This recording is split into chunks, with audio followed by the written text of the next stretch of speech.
Hey, hey everybody, welcome back. To you all, this is going to look like two YouTube videos. To us, this is going to look like a continuation of lecture 29. Um, I'm just going to go ahead and write, for y'all's sake, um, that lecture 30 starts here. Um, And so what we finished on was that basically we can restrict schemes to open subsets and get affine schemes. No, and get general schemes. And that this looks a lot like how we set up quasi-projective varieties in Hartshorn. Um, okay, so now we get a bunch of definitions. So U an ox restricted to U is an open subscheme of X. Um, if U is also an affine scheme, we call U an affine open subset or subscheme. They kind of refer to the same notion here.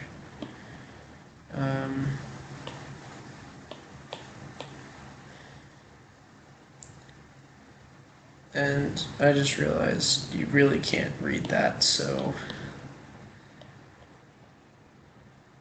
nope.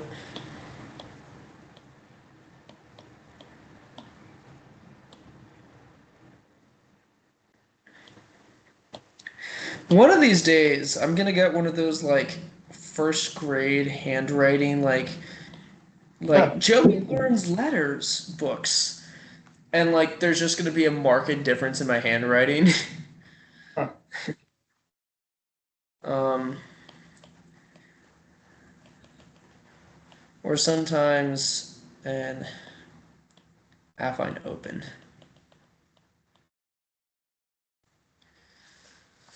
So, for example,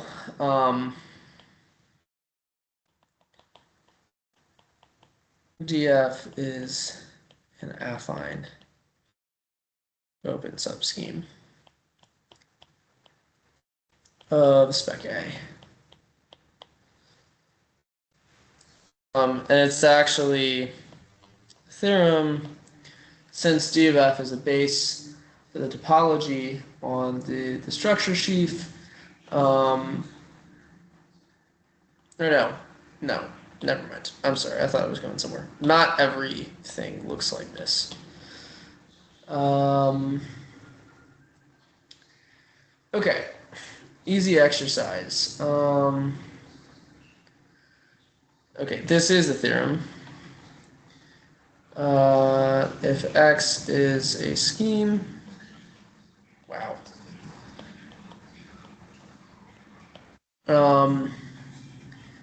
Then affine opens form a base for these risky topology.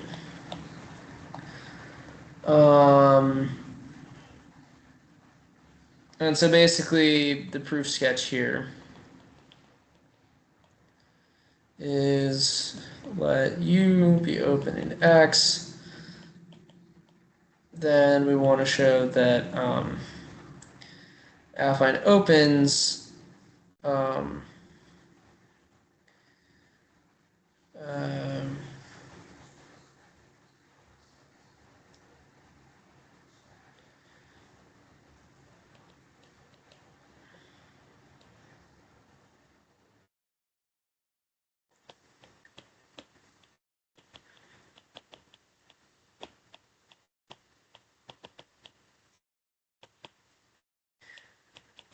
affine open subschemes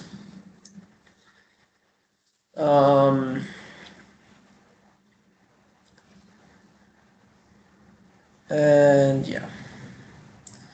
Then basically U, which is open in X, is a union of DFs, DFI.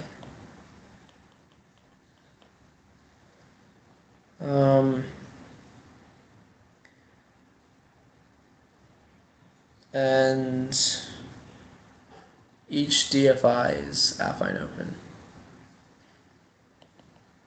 And so we get out of that the desired result.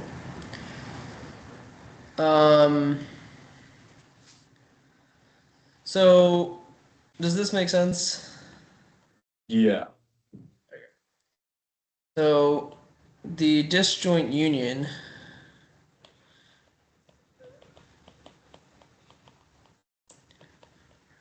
of schemes is a disjoint union of sets with the expected topology.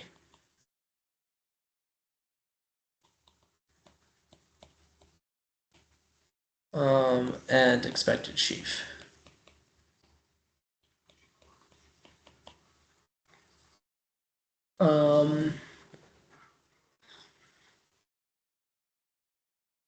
Yeah.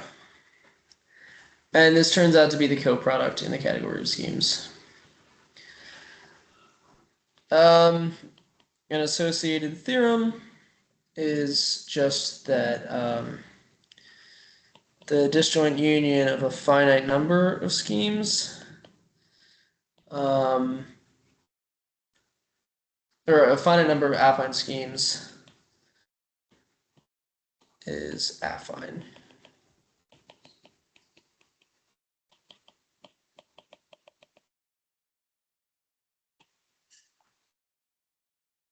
And then a first example of a non-affine scheme is that an infinite union or an infinite disjoint union of non-empty affine schemes is not affine if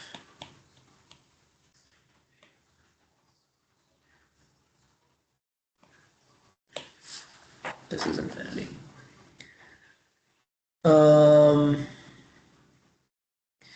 And this is basically answering remark 3.6.6, which I'm going to go find.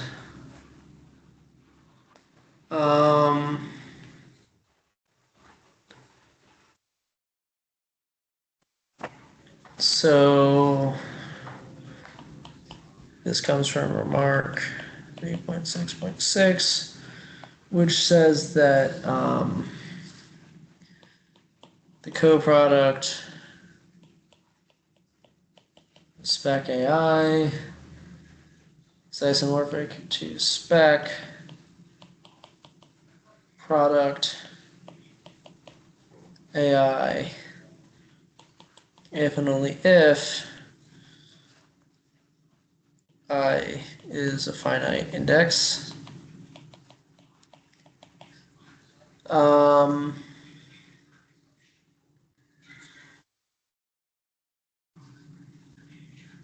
And all AI are non-zero. Yeah.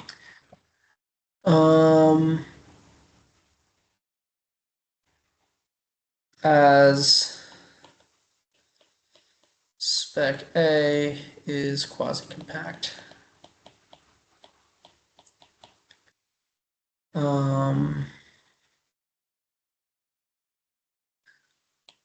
then this leads to the result that spec I equals 1 to infinity of AI is strictly bigger than spec I equals 1 to n of AI.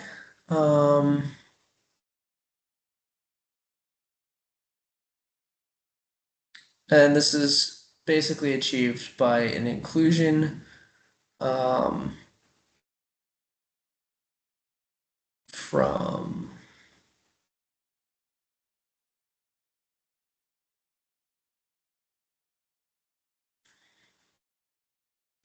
okay, this basically works like Cantor's diagonal slash. And I know you haven't taken real analysis.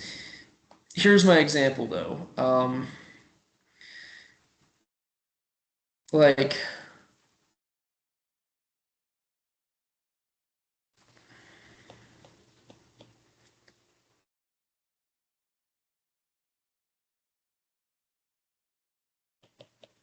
spec or xy is isomorphic to spec c over x is isomorphic to spec over x mod x squared plus 1. Um,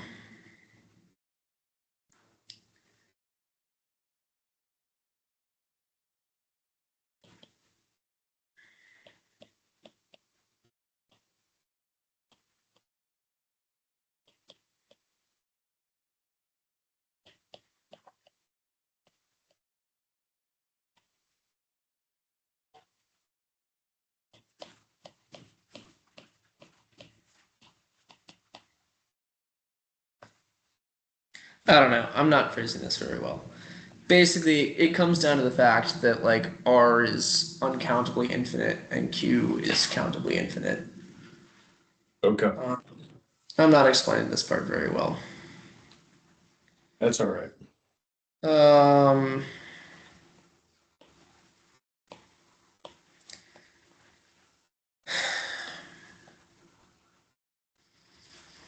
okay. Remark. Um, open subsets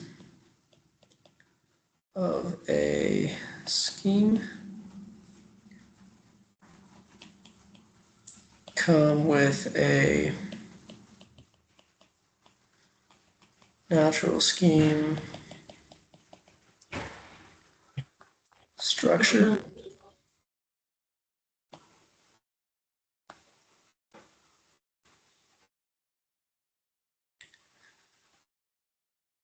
Um, yeah, and this is like quasi projection varieties. Um, okay, so now we arrive at a section stocks of ox terms values at a point and residues.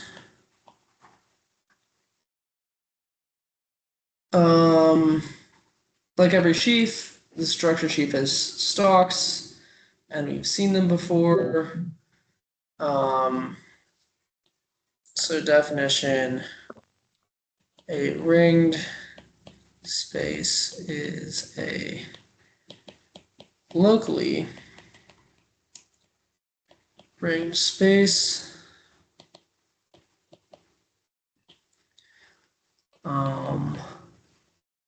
if its stalks are local rings.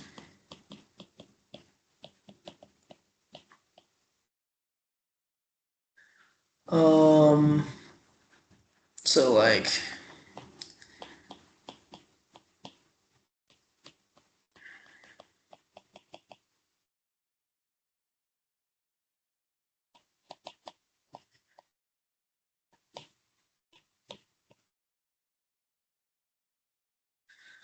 um,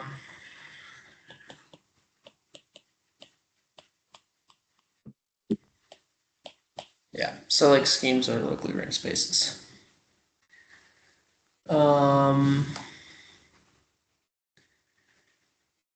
Okay, In both cases, taking the quotient by the maximal ideal may be interpreted as evaluating the point. The maximal ideal of the local ring OX comma P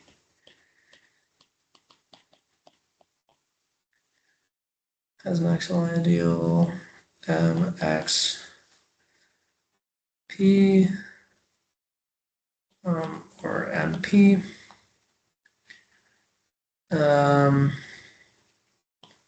with residue field.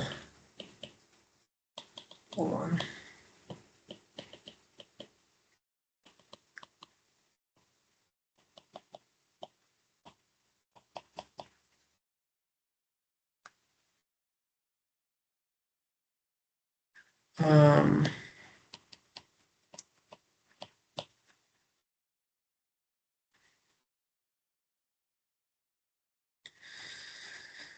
So then, and I guess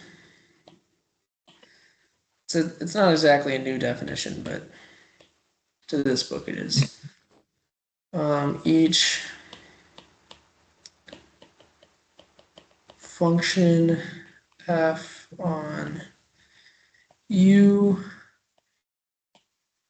which is a locally ringed space,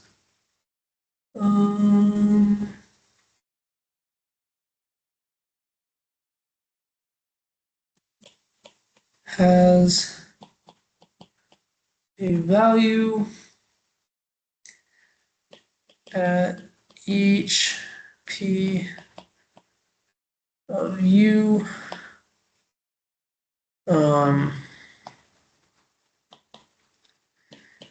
the value of f at p, and it's worth noting p is not a prime ideal here. It's a point. Value of f at p, f of p is the image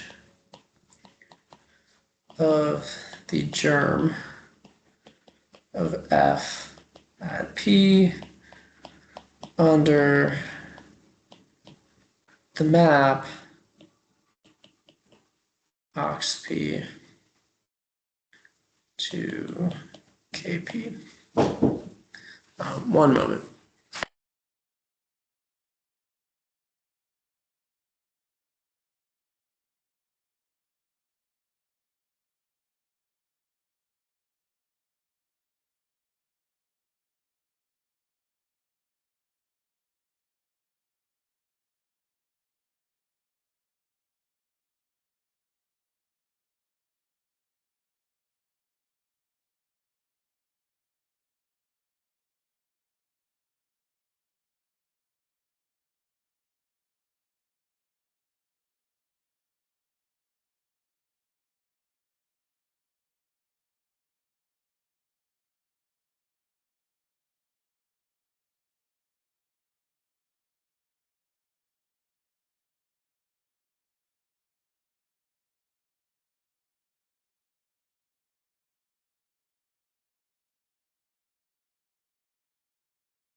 Okay. Anyways, sorry about that. You're good. So we say that a function vanishes at p if f of p equals 0.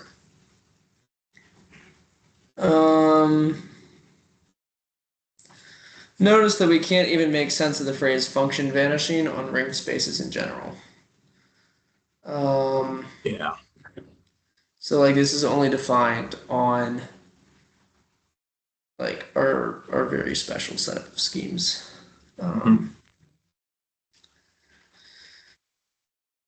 Okay, so theorem. If f is a function on a locally ranged space X, the subset of X where F vanishes is closed.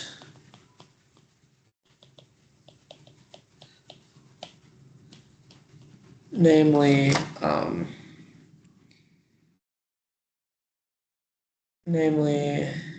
if X is equal to, or if P is the ideal generated by 1 F squared, then X localized at P is open.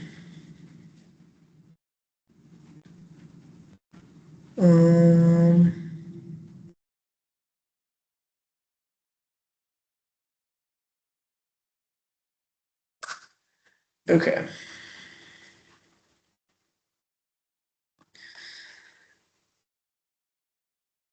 So thus the locus on a locally ringed space where a function has non-zero value is open.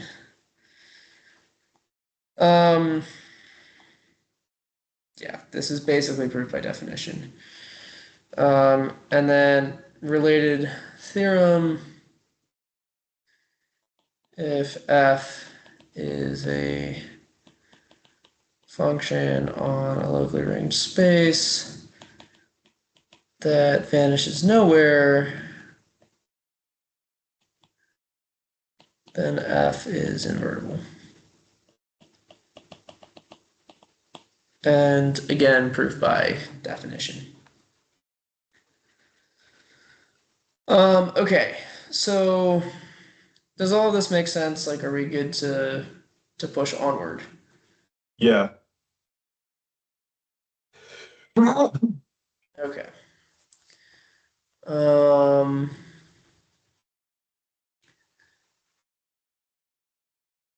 Let's see.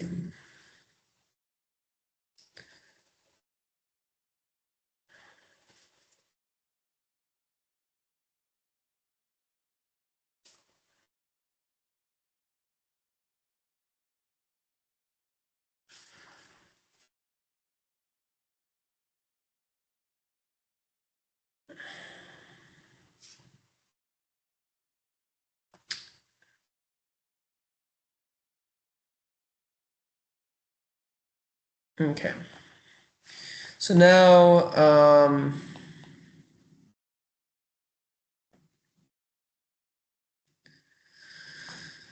sorry, 1 second.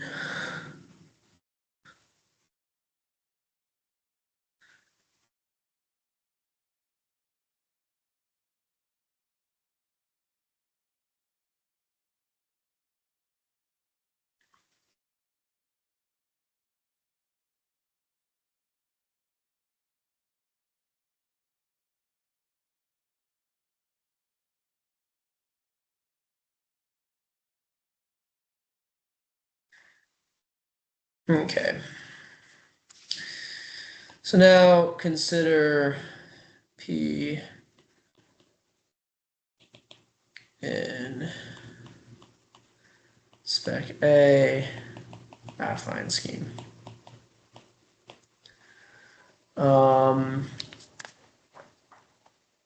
Then the residue field at P, okay, if P is AP mod PAP,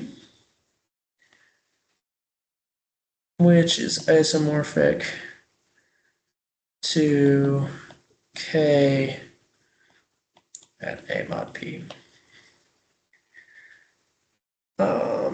The fraction field quotient.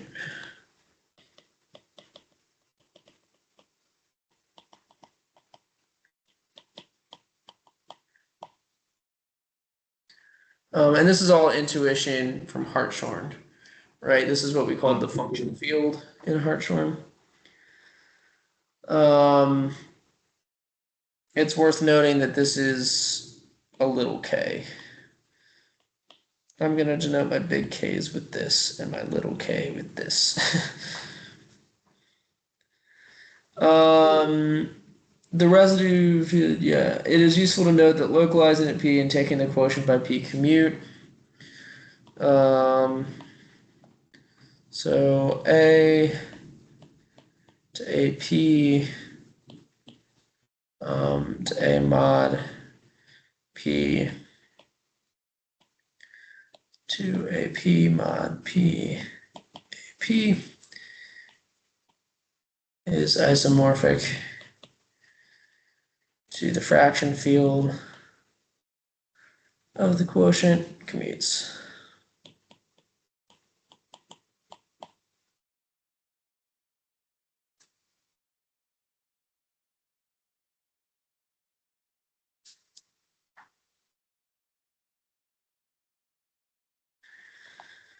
Okay, so for example,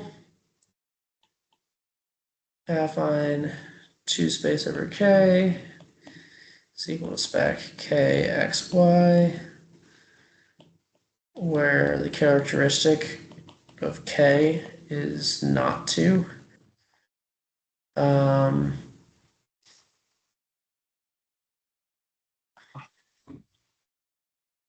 Then the ideal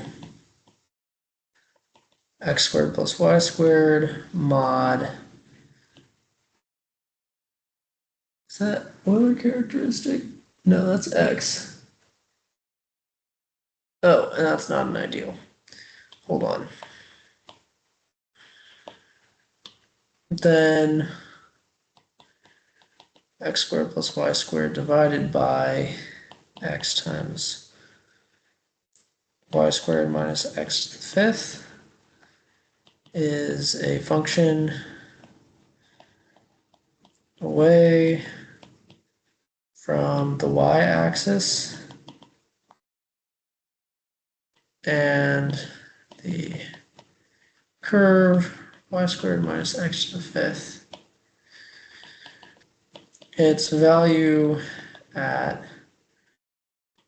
2, 4, which is the same thing as x minus 2, y minus 4 in spec A.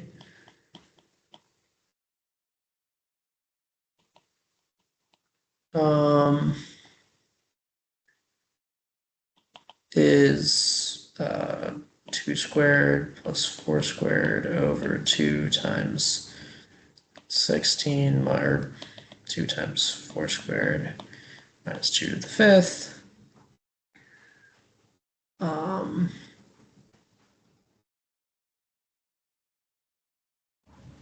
In the residue field of K of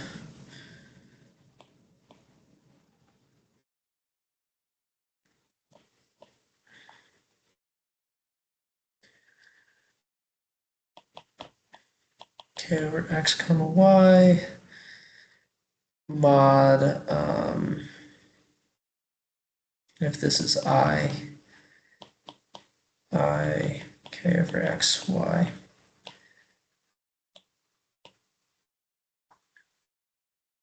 Or I guess it would just be, no, I'm done. There we go.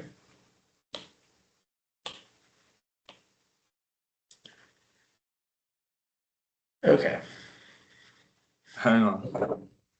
Is this a reasonable thing to you, or do we need to go through and evaluate this?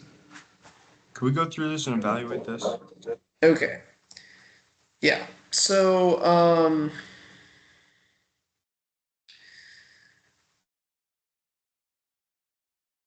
basically we want to consider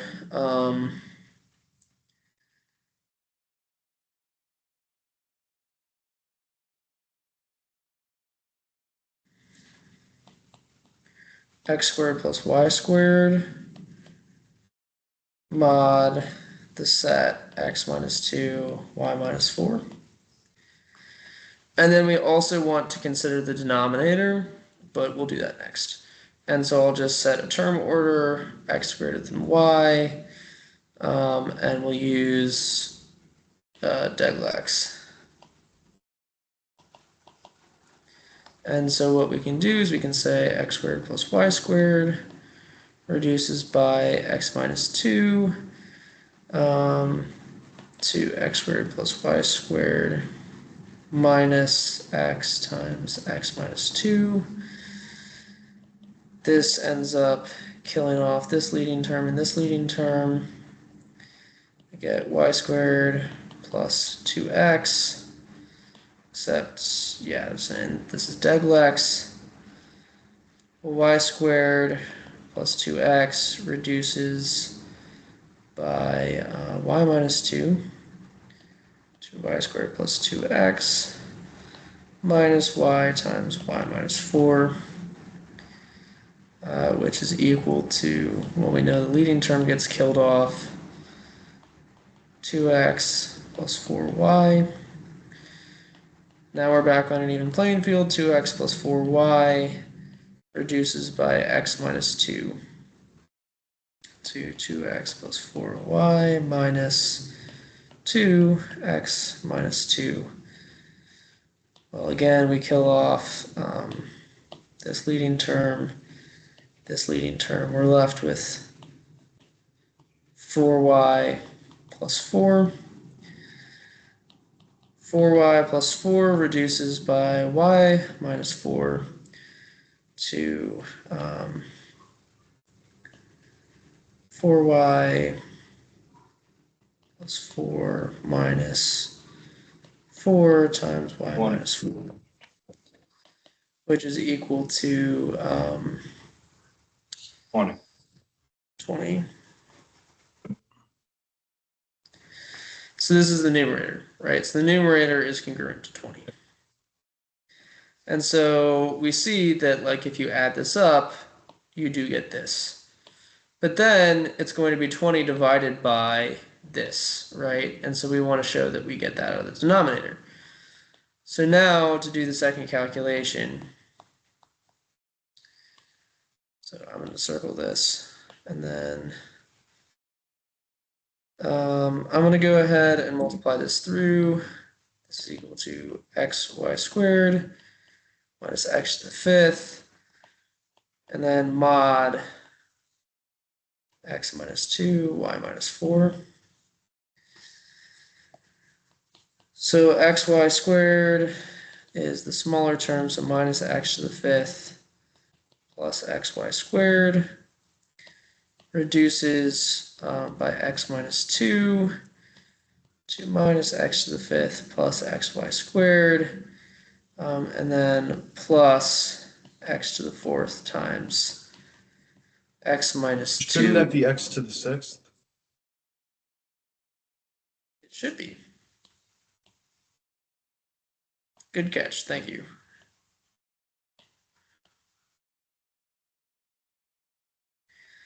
But then we can go through and do this, and Yeah. this is going to take a while because it has a sixth order term, and like computing division that way kind of sucks. Yeah. Do you want me to go through all of it, or are you willing No. to say like this evaluates to this? That evaluates to that. Okay. And then we get the same numerical result. Anyway, but yeah, so that is how like the division algorithm interacts with this stuff and brings it to something like pertinent. Yeah, that makes a lot of sense, actually. Yeah, and if you're interested in that kind of thing, you should check out the Grosvenor basis book. Yeah. And of course, talk to Dr. Arnold. Right. So yeah. Um,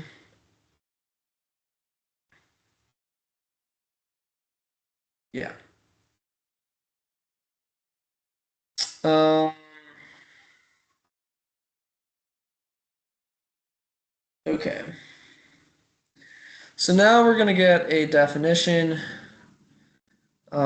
which is the fiber and rank of an aux module at a point. So if script f is an aux module on X scheme,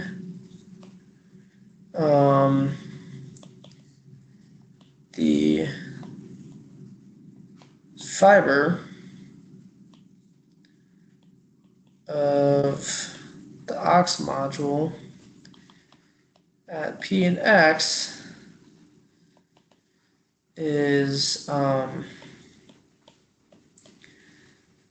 evaluation at P, which looks like the localization of the module at P, tensor product through the local ring with the residue field.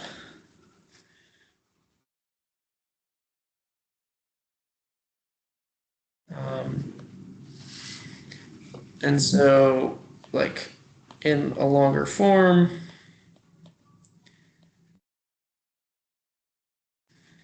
this is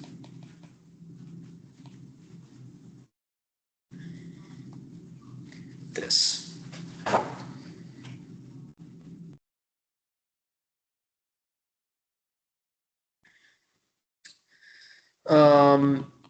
The dimension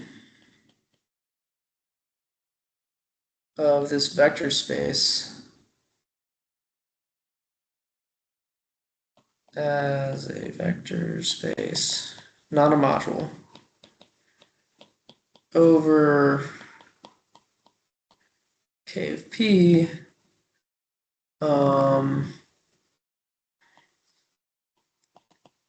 dim K of P of FP. And I'm realizing it's not. There we go.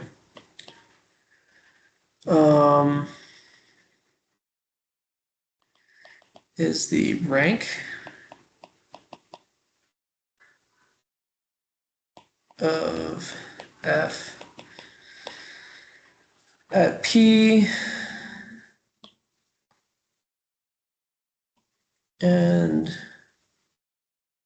is denoted by rank P of F.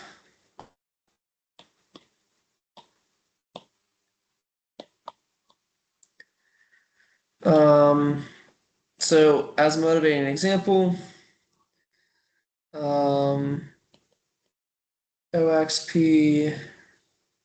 OX restricted to P is just K of P.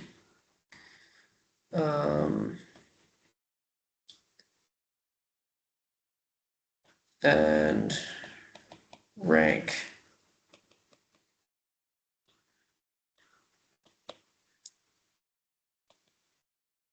P of OX is 1.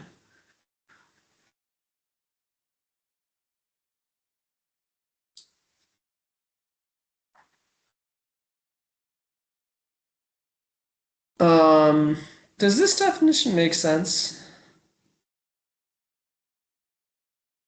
Yes.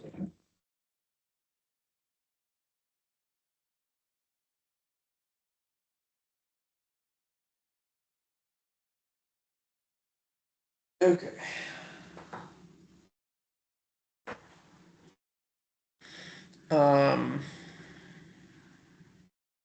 Yeah. So another definition.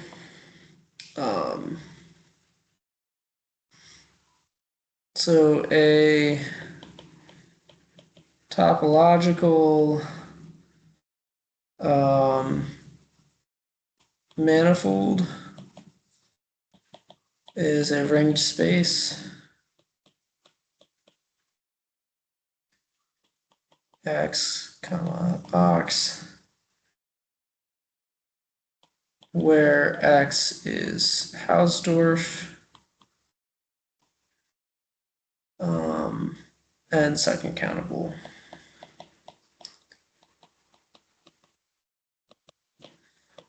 Such that okay, second countable is any X in X has X in U open in X such that U box restricted to U is isomorphic to an open ball in Rn with the sheaf of continuous functions on it.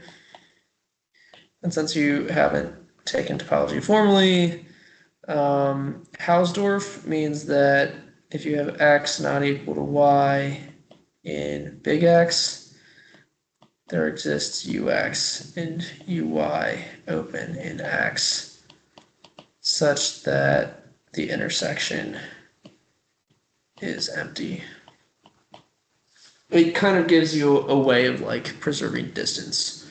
So if you have X and you have Y, then we can create like open balls or open neighborhoods that are disjoint.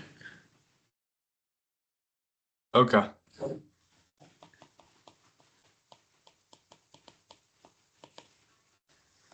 Yeah. And second countable is this orange thing. I'll change these colors on open neighborhoods. There we go.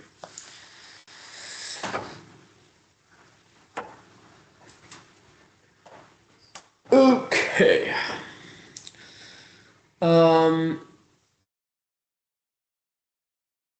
So the phrase manifold often means smooth manifold. Yeah. Okay. So now we're going to go through like 3 examples. I say we should take like a 5-minute break. Okay. So let's meet back at 10:55. Sounds good.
Okay, I'm back. All right. So, we are now on to section 4.4.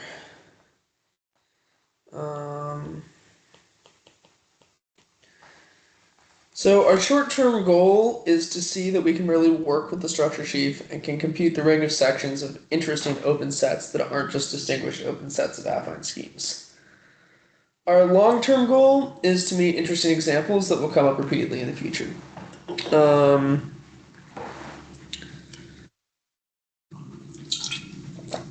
Okay.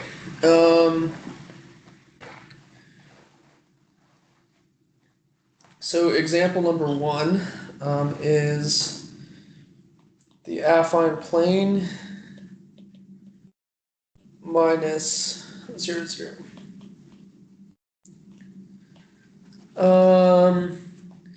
So this example will show you that the distinguished base is something you can work with. So let A be the polynomial ring, k over xy. And then accordingly spec A is A2k. Now let's determine, so let U be equal to A2 minus 0, 0, which is spec A minus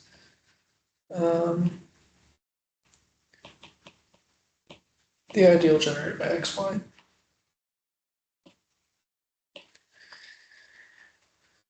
Okay, is this a distinguished open set?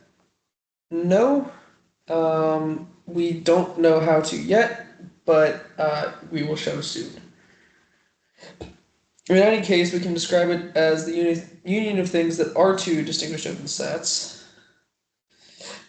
U is equal to the distinguished set X union Y.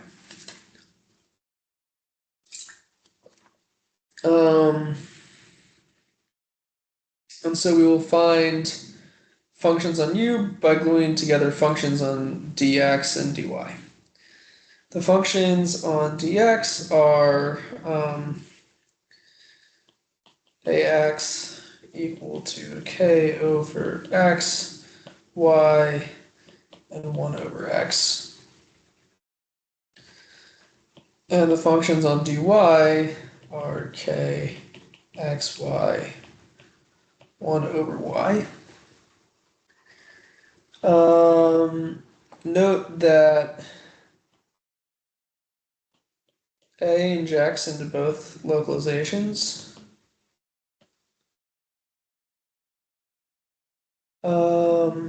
If 0 is non-inverted, and it's an integral domain. And both inject into AXY.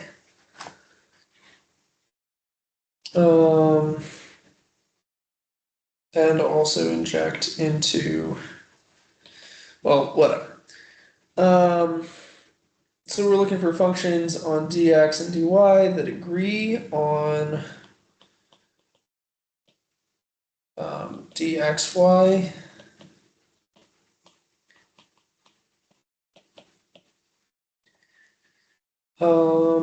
Clearly, those rational functions with only powers of x in the denominator, and also with only powers of y in the denominator are polynomials. This gives us that ax intersect ay is A. And so our conclusion is that the global sections functor on U of the spectrum over the plane is congruent to K over XY. In other words, we get no extra functions by removing the origin. Yeah.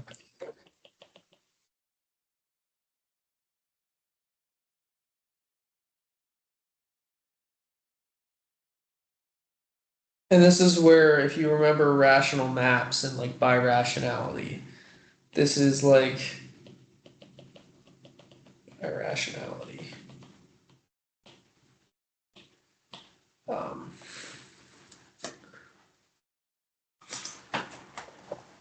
okay.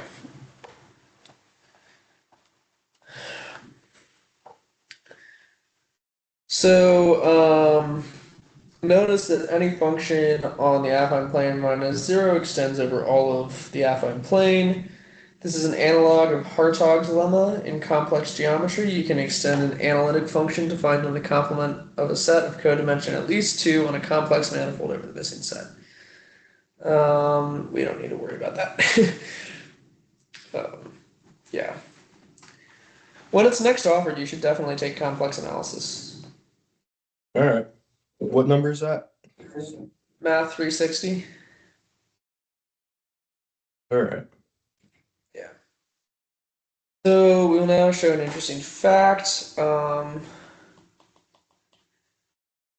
U with the affine plane restricted to U is not an affine scheme. And it is a scheme, but it's not affine.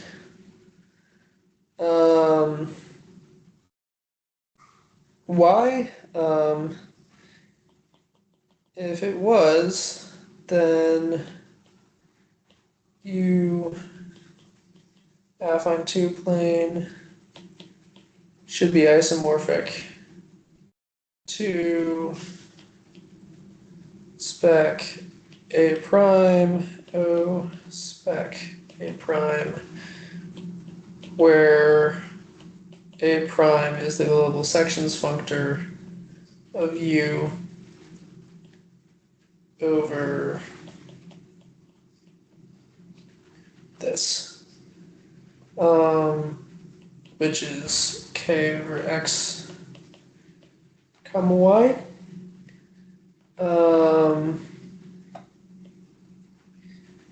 So if you were affine, then U is isomorphic to spec A prime is spec K over XY is the whole affine plane, which we assume to not be true.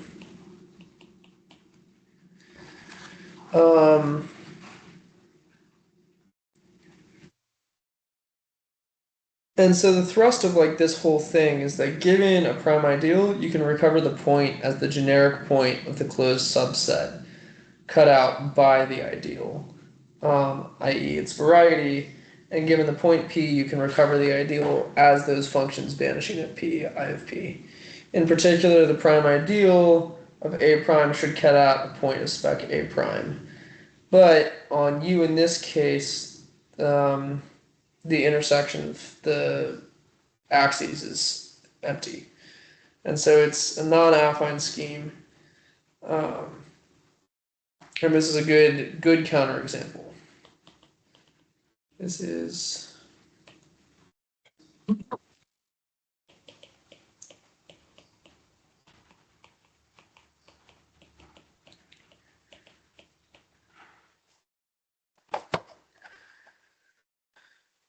okay. All right, so example 2.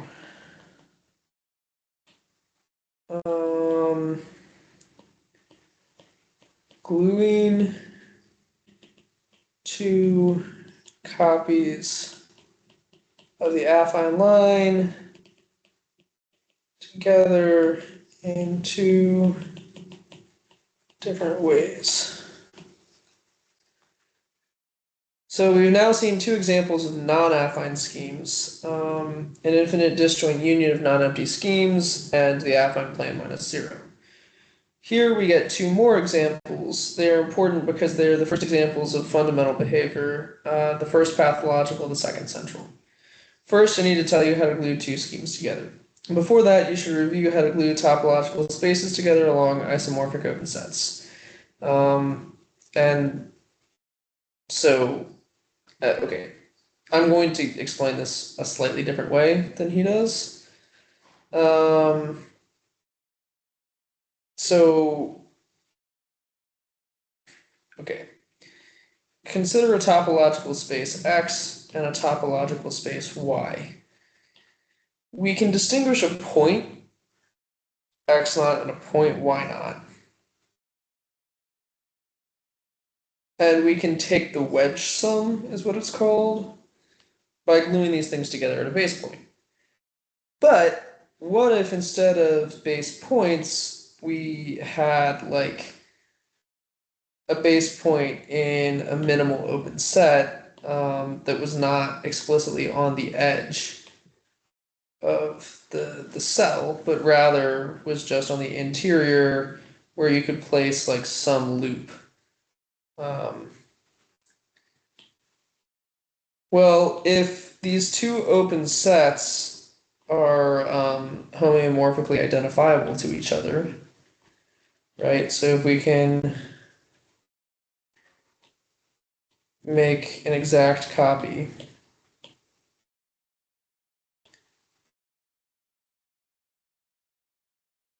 then we can wedge sum together these two copies to create a new thing, like a new topological space W. Okay. Now, their intersection of X and Y in W doesn't, like very clearly, doesn't have to be um, like an open subset, but you can kind of glue things together in this way, and everything else glues together nicely. And so this is like a generalization of the wedge sum and the wedge product. My proof is that we're working just when I draw things in a Euclidean topology. Like it is a metric space when you draw a picture. Yeah. And so any open set that I can make here shows that we have this property.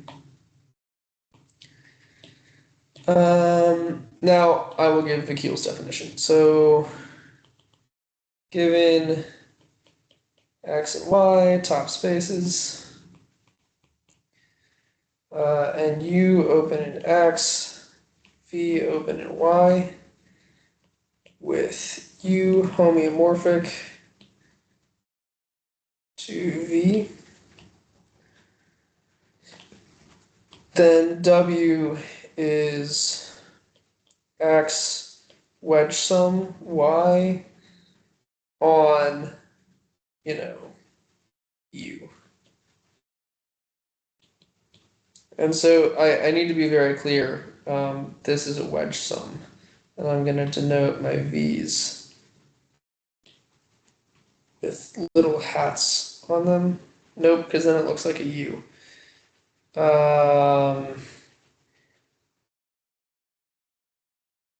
Okay, I'm going to do my wedge sums in orange, and you're going to make sure that I never write a V not in white. Okay.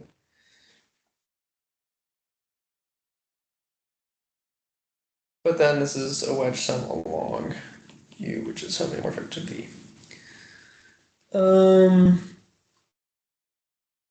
Rather, W is the quotient topology of X disjoint union Y along the equivalence relation that U is congruent to V. And this is the same construction as the wedge sum. Or no, maybe this is the smash product if you do it along an open subset. I don't remember. It's been a while since I've thought about this part of algebraic topology. It's either a wedge sum or a smash product that does this. Yeah. So now that we've discussed gluing topological spaces, let's glue schemes together. So given two schemes, okay, I cannot write the word scheme. That's crazy. X and OX, Y at y, u open in x, v open in y, and a homeomorphism pi from u to v, and an isomorphism of structure sheaves, OV to OY, and I think we called that phi. So this is a homeo, this is an iso of schemes. Then we can glue these together to get a single scheme. So let W be X coprod Y along U to W.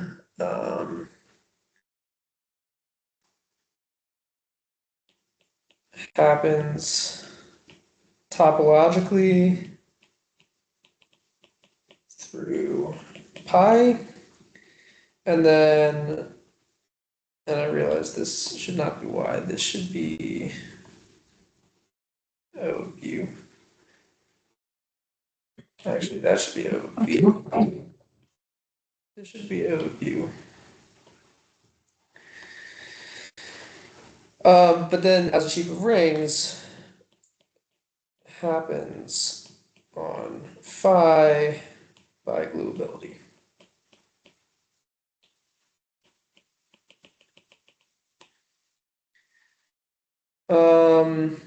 And so theorem, we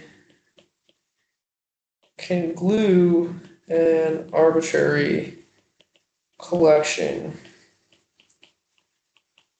of schemes together, i.e., given xi, I, and I.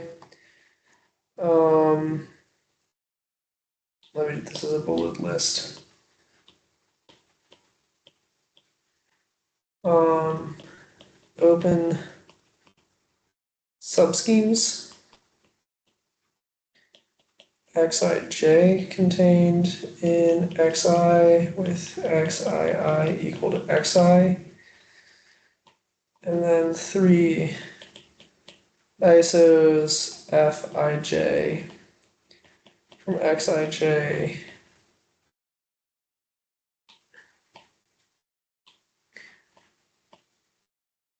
to xji with fii equals id, such that the co-cycle condition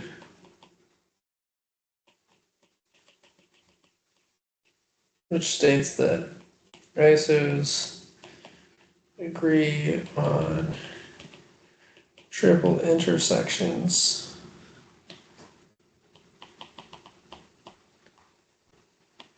where fik restricted to xij intersect xik is equal to fjk restricted to xji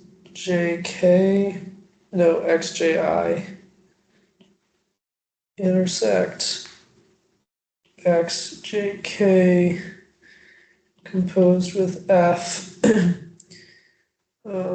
ij restricted to xij intersect xik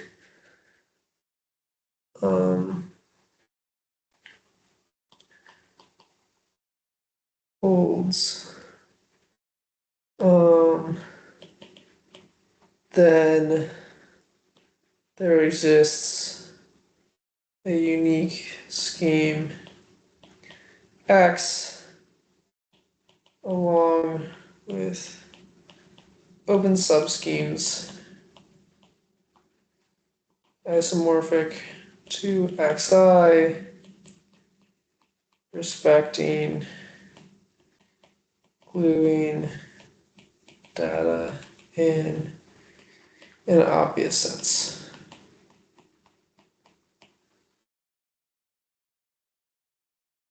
Okay.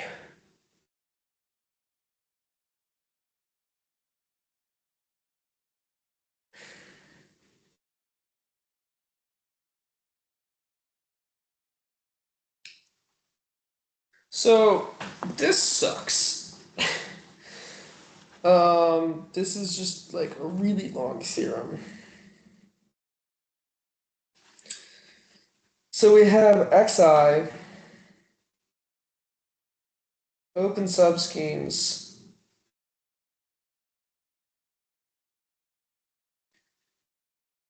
and isomorphisms of the open subschemes. Topologically, this works out because, so proof topologically, um, arbitrary unions and wedge smash products of opens are open. That's what this looks like. Are open and gluable. And then algebraically, it gets just a lot worse. So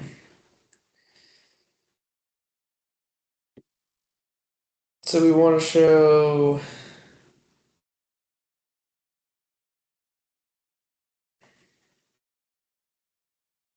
that's new. Algebraically, we want to show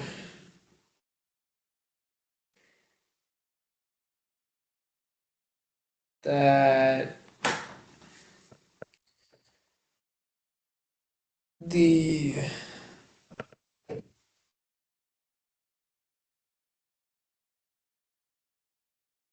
functions which agree on open subschemes are uniquely determined by their germs. Functions on subschemes are by germs and agree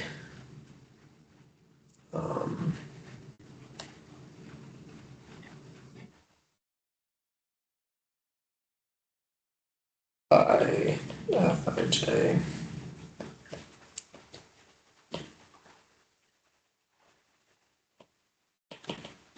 inducing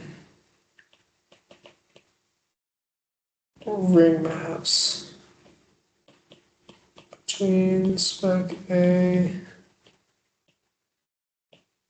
and spec A prime. Proof sketch. All caps. And we could formalize it. I just really don't want to. Like we've done a lot today, and I just really don't want to.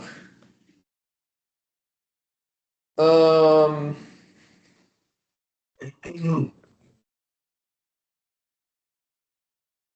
are you gonna be okay if we don't prove this explicitly? Yeah, I'm fine. Okay. So then, what we're gonna go ahead and do is we're gonna give the examples of two non-affine schemes. Um, okay, so example number 2 is the affine line with doubled origin with doubled origin. So, one moment.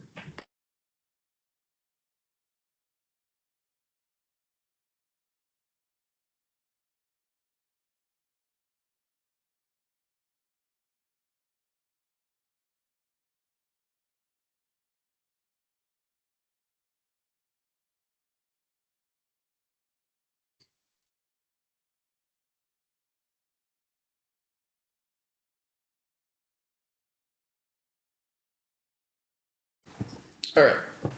So consider the isomorphism u to v by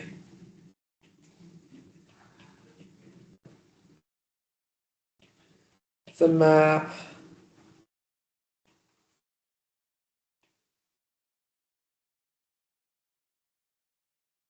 given by sending TDU.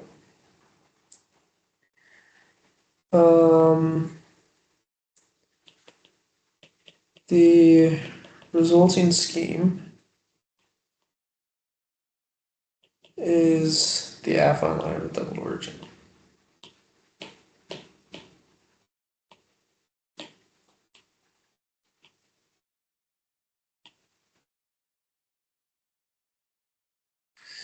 And what it looks like is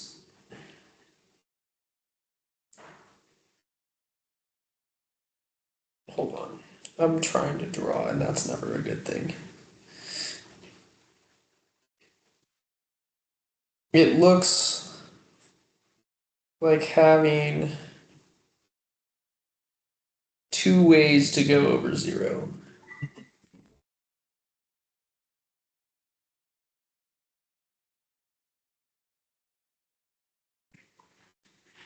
Where the rest is glued.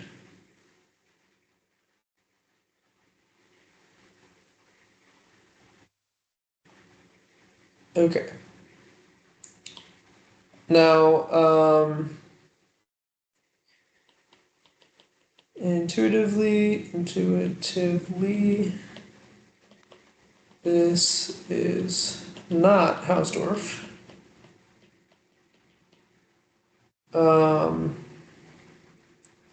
So we can't say that it's a failure of Hausdorffness because the affine line is not intuitively Hausdorff unless you endow it with a manifold structure. And I quote, "We see this as weird and bad, so we will want to make a definition that will prevent this from happening." There will be the notion of separatedness. In fact, in some sense, separation is the right definition of Hausdorff. This will answer other of our prayers as well. For example, on a separated scheme, the affine base of the Zariski topology is nice. The intersection of two affine open sets will be open.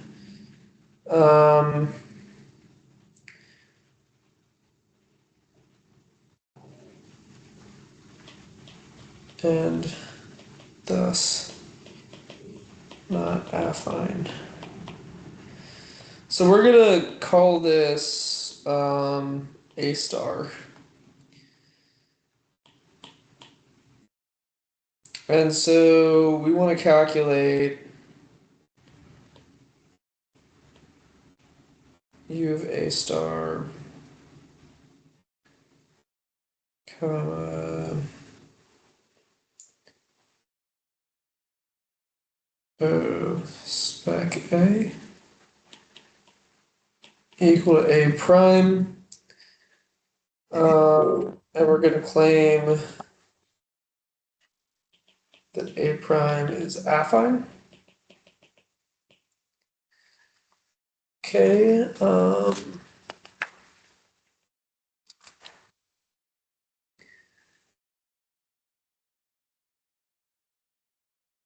right, no, not spec A. Of the affine line. Well, this is exactly equal to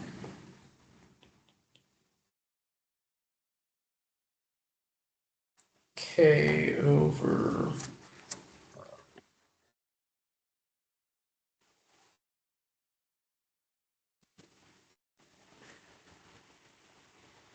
like we get all the same functions.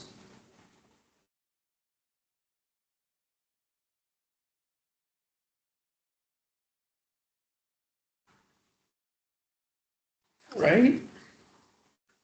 Mm-hmm.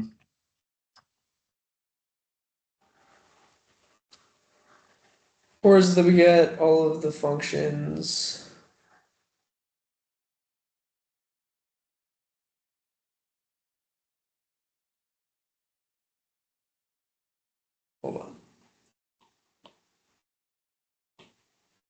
So A star localized at T is equal to K over T and not 1 over T.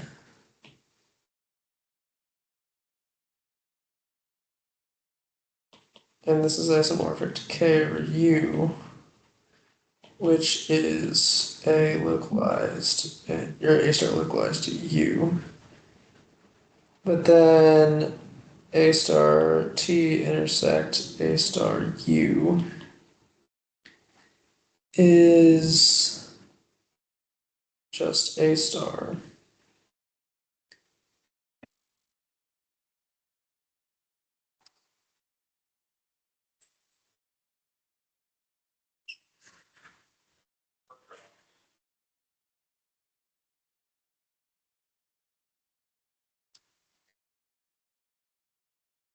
Which is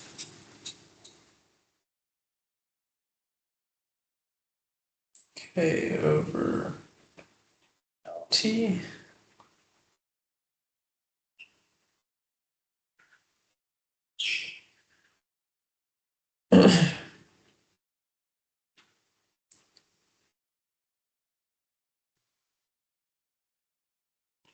So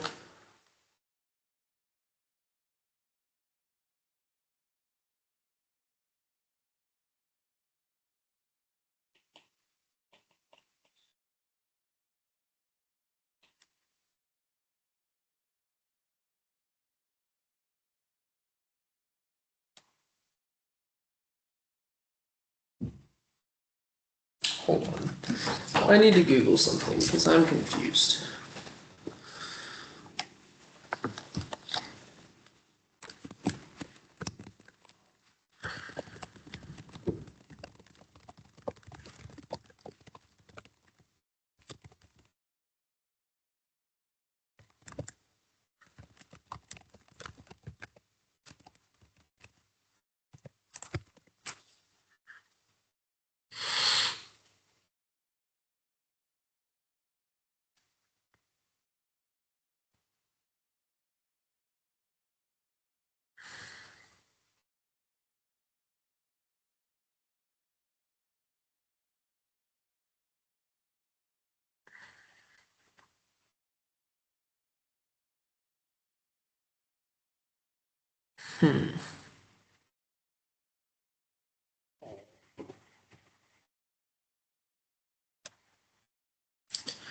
Okay. We're going to call this 0U and 0V. And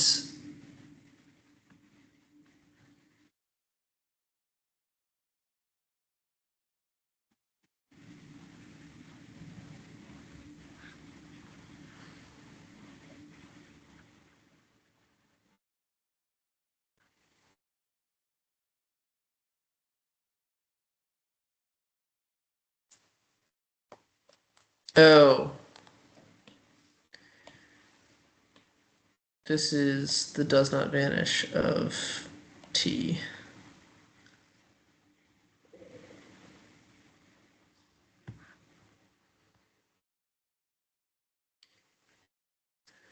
And then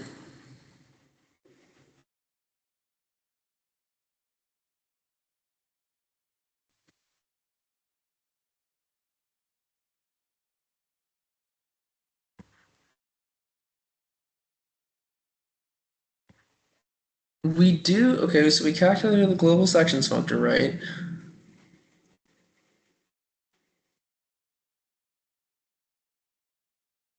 Yeah. And then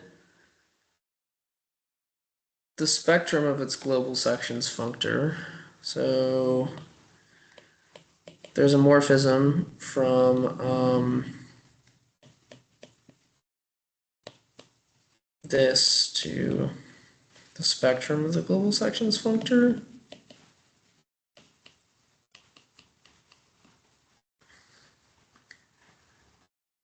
which is the spectrum of k over t, which is the affine line,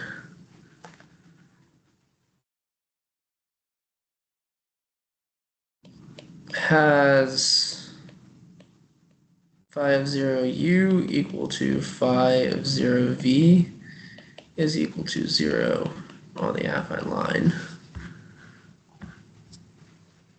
And this is not injective on points.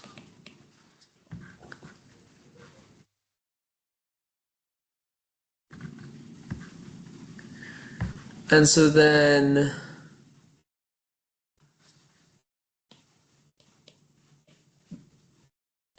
A star would be isomorphic to the spectrum of k over t. But it fails injectivity. Okay, that's actually a really helpful example. Is this making sense? Yes. Okay, so this was what we were missing. Right. And it's that this typically will fail injectivity. Right. And so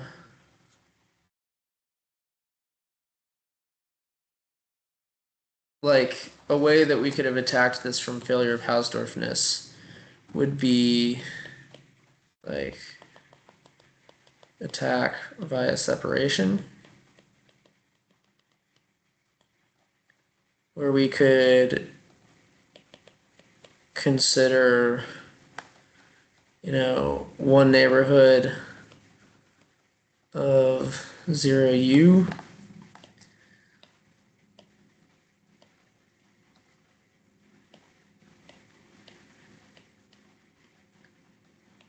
from 0v by assuming Hausdorff.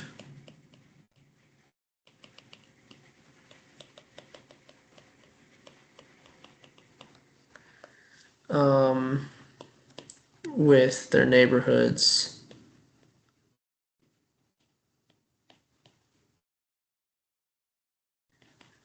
being empty, but then in A star, or in the spectrum of the global sections functor, spec gamma,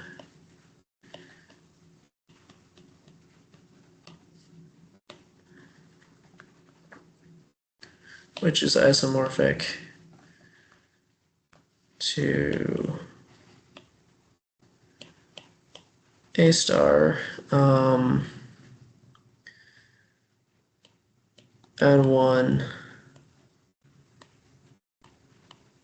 and N2 intersect at 0 in spec affine line, or spec k of t.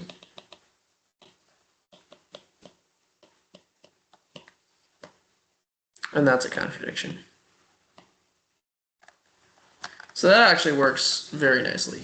Yeah.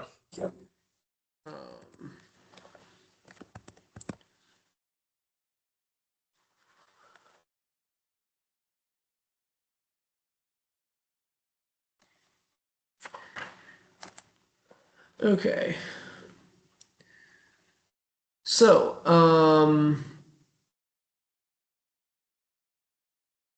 the same construction works for the affine plane with doubled origin.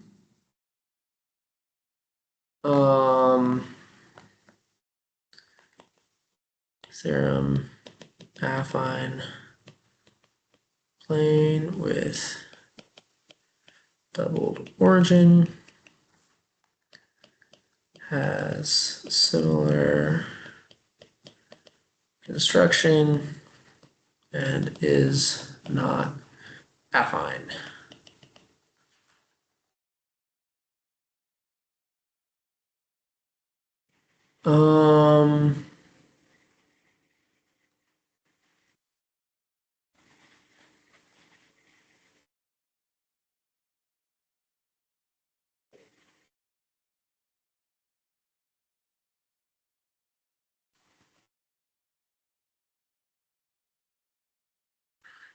Okay. Yeah, and in this case, you get infinitely many, because you can get just a bunch of copies of affine lines. It's just the same thing. But they all glue over infinitely many zero UIs, if that makes sense. So, okay.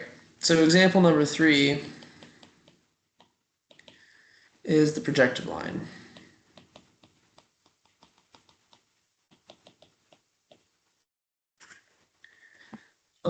So consider the isomorphism.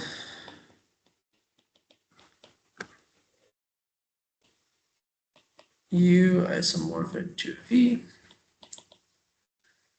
via K over T 1 over T isomorphic to K over U 1 over U by sending T to 1 over U.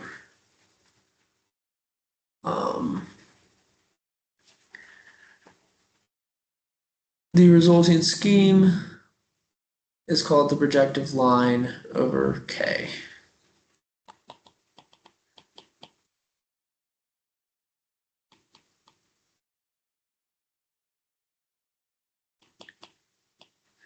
And for a picture of what this looks like,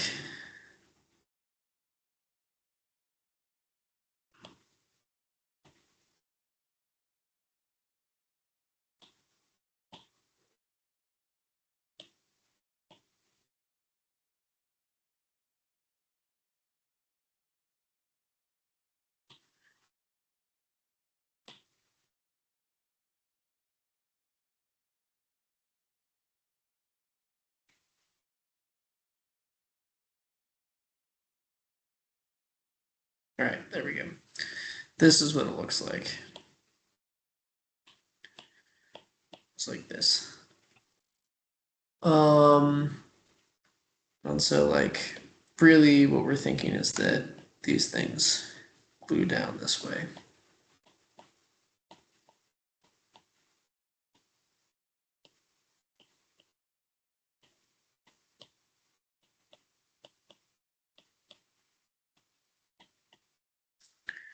And this is 0t, this is 0u.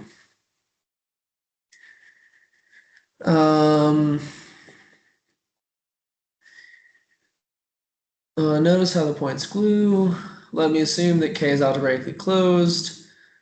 On the first line, we have the closed traditional points T minus A. So these are like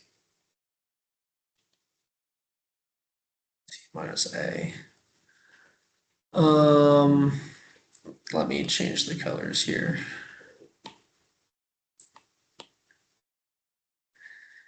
And here we have U minus B, or U minus 1 over A.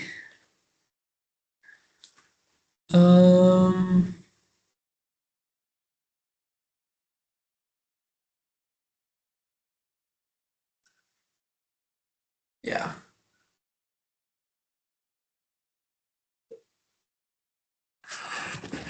Yeah. And so this is the projective line.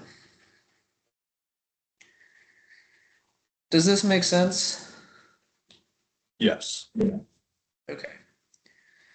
I will say I'm a little confused about how this comes back to our understanding of projective space from Hartshorne. But we are about to get to projective space, so maybe it'll become clear then. If K is algebraically closed, we can interpret the points of projective line in the following way. The points are of the form A comma B, where A and B are both not zero, and AB is identified with AC, BC, where C is in K to the times symbol? What is that? Then if B is non-zero, this is identified with A over B on the T line. If A is non-zero, this is identified with B over A on the U line. Let's C is the homogenizing factor. Okay. So we're thinking of pairs A comma B identified with AC, BC, C. Oh, it's in K under multiplication. So it's like invertible elements of K.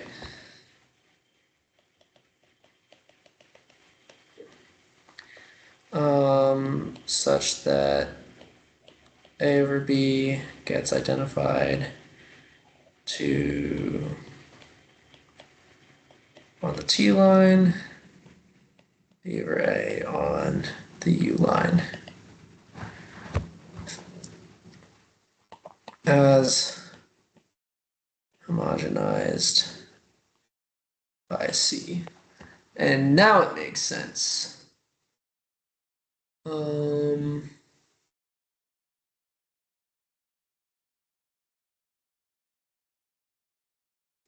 Yeah. Okay. Proposition. It's not affine.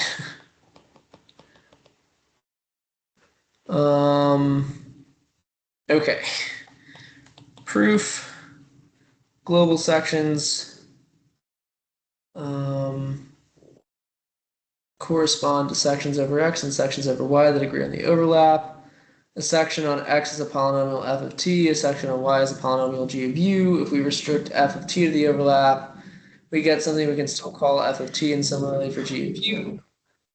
Now we want them to be equal, that f of t is equal to 1 over g of t. So f of t, g of u has f of t to g of 1 over u. But the only polynomials in t that are at the same time, polynomials in 1 over t, are the constants k. So the global sections functor P1 OP1 is k. But if P1 were affine, then it would be isomorphic to the spectrum of K, which is a singleton set. And I shouldn't use A, I should just say C.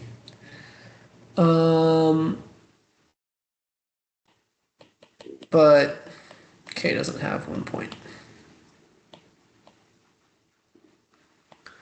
So this whole global sections functor is very, very useful. And as a corollary, the only analytic function on the complex projective line, or functions on, are constants.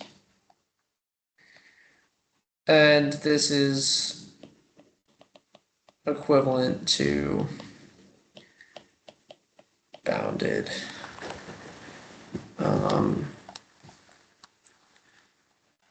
and entire by Louisville. How do I spell Louisville? Louisville. There. Yeah.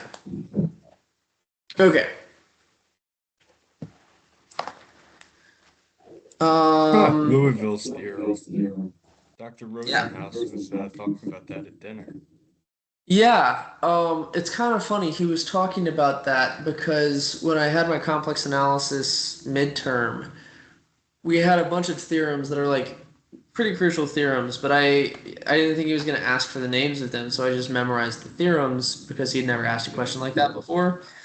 And so I didn't know the names for any of them. But his question was, here are the theorems. Write down the names associated to them.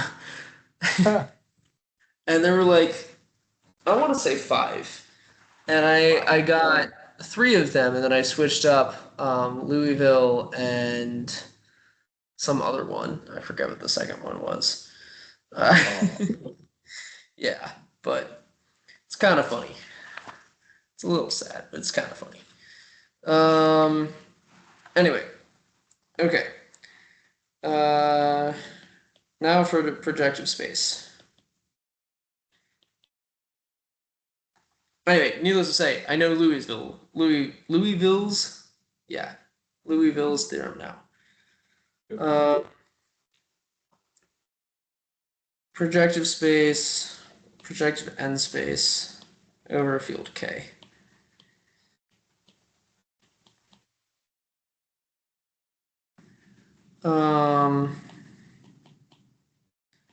P to the n K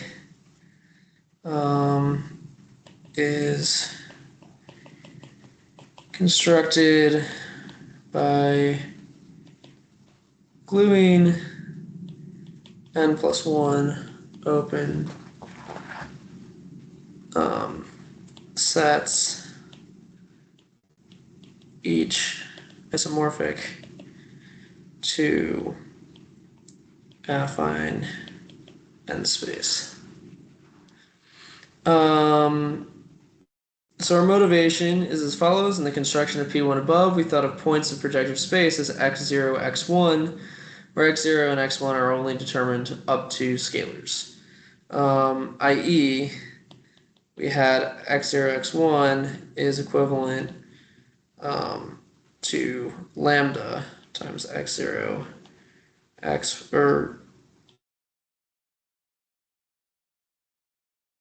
oops. It's equivalent to lambda x0, lambda x1.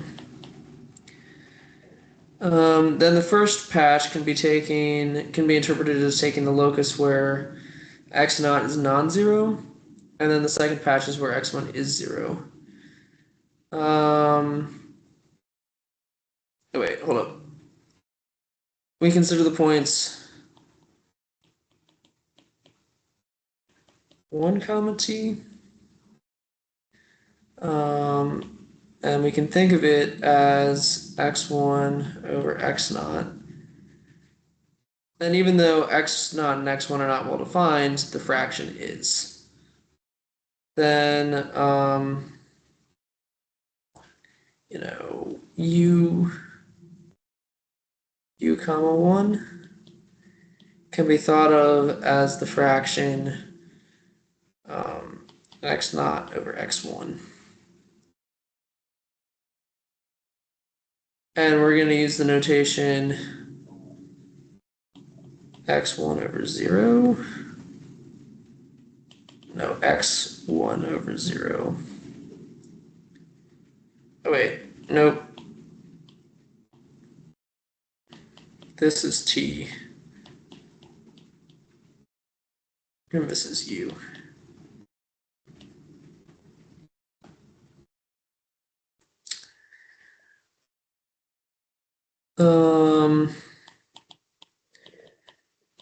For Pn, let I be 0 through n. The ith open set ui will have coordinates x0 over I to x I plus 1 over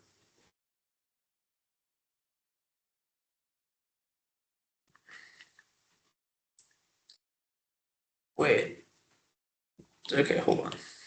This needs to be moved down.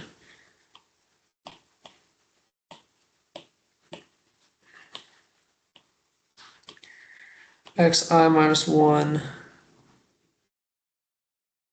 over I.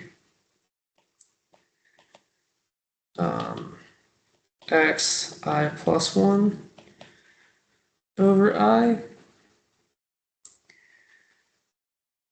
And then xn over I. But this is easier to write as spec k 0 over I, x1 over I, xn over I mod xi over I minus 1. So we get a dummy variable, xi over I, which corresponds to 1. Then we glue the distinguished open set of xj over I to xij and uj by identifying these two schemes with the description k over x 0 I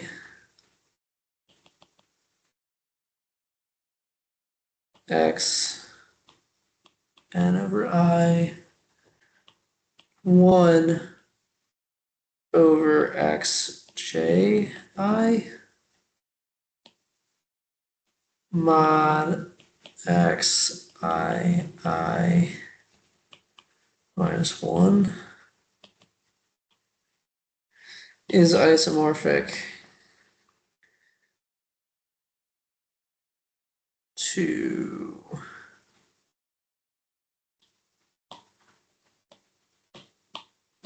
something almost exactly the same, but not quite.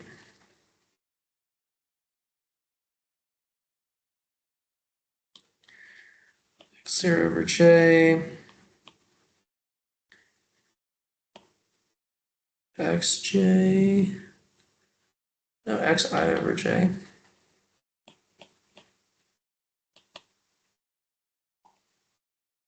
And then x j over xj minus 1.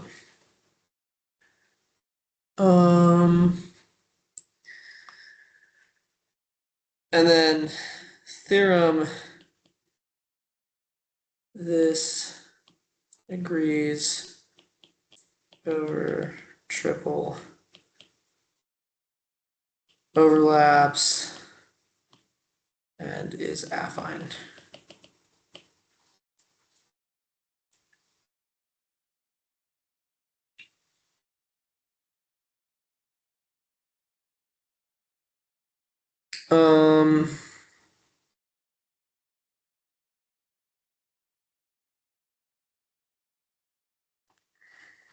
Associated theorem Pn over A, where A is a ring, is the same construction.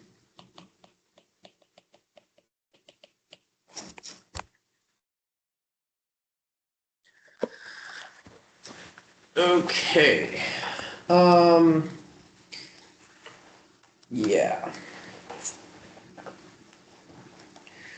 Does this all make sense so far? Yeah. Okay. So, theorem. The only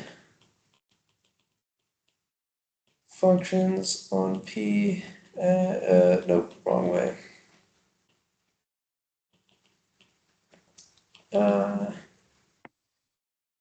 Are constants.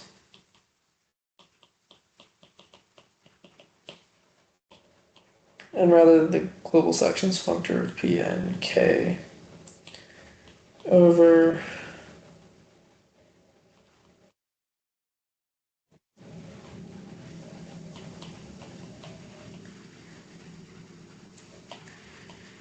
and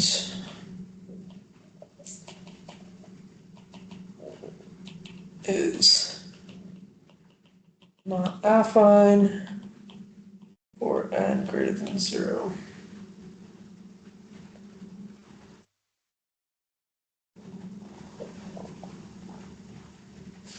Um,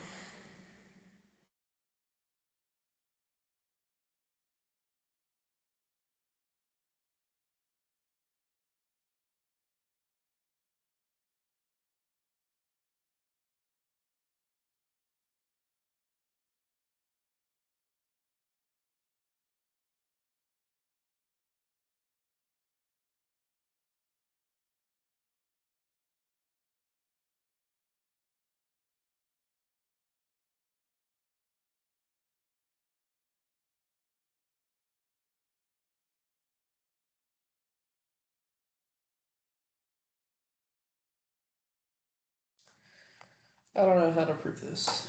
I mean, I know how to prove it, right? Like, Yeah. proof sketch, show that global section's not true.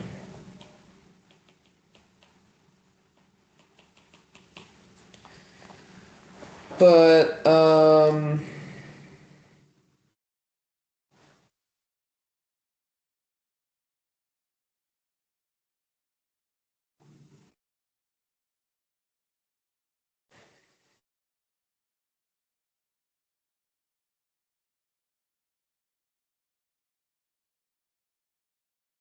the function's localized. We want to check the function's localized at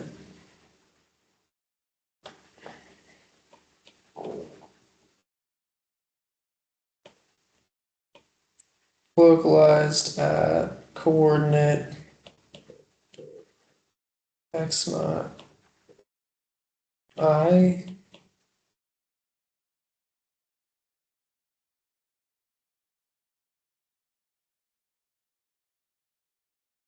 is most all of the functions.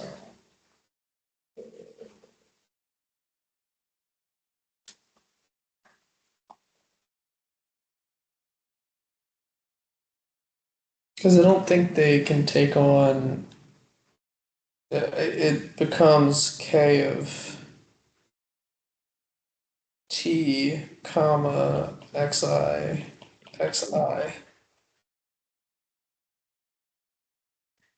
and then the intersection cross I equals 1 to n plus 1 pnk of x I.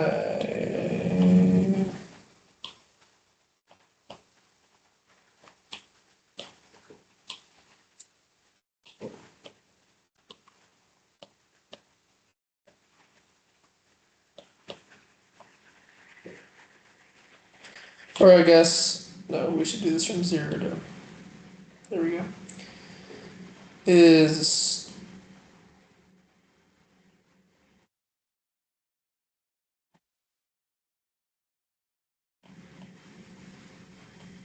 Tn and 1.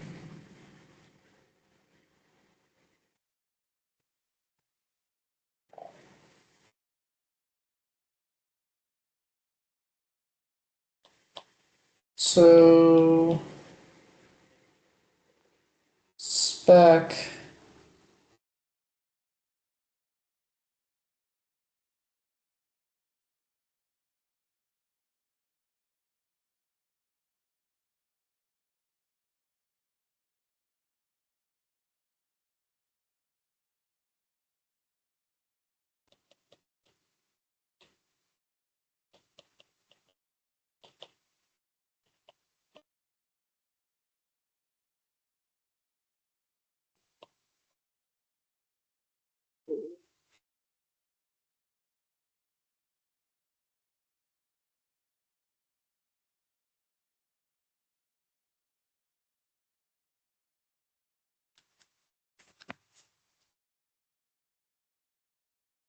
no, it can't be over T1 through Tn. It's just over xi.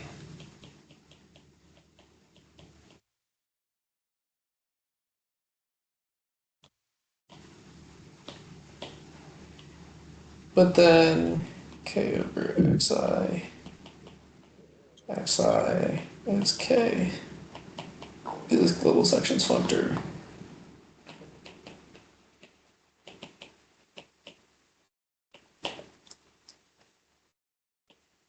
Okay, does this look right? Yeah. Okay, I'm pretty happy with that. Yeah. Um,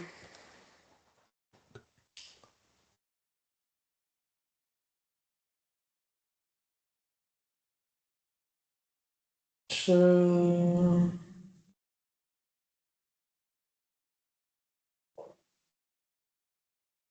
yeah. So theorem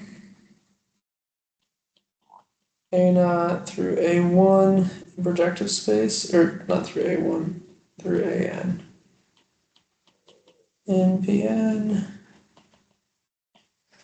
corresponds to lambda A naught, lambda AN, where lambda is in K.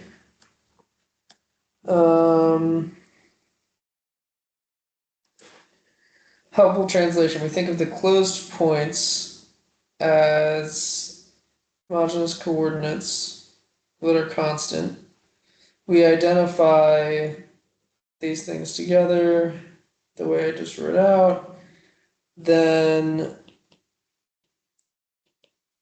the curve corresponds to a line through the origin.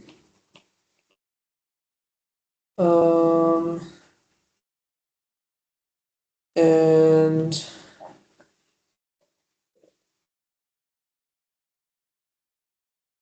the ideal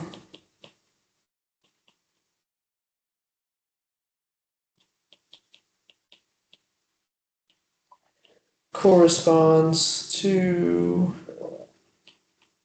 where that line meets the hyperplane xi equals 1.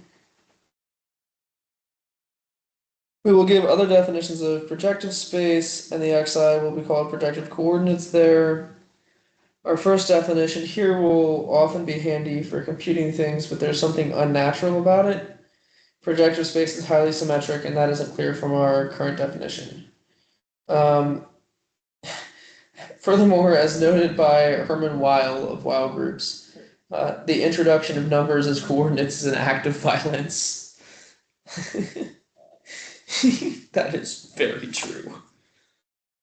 So yeah, I think that this is maybe a good spot to finish off today. We can start up tomorrow with an example and finish 4.5, All right. or try and finish 4.5.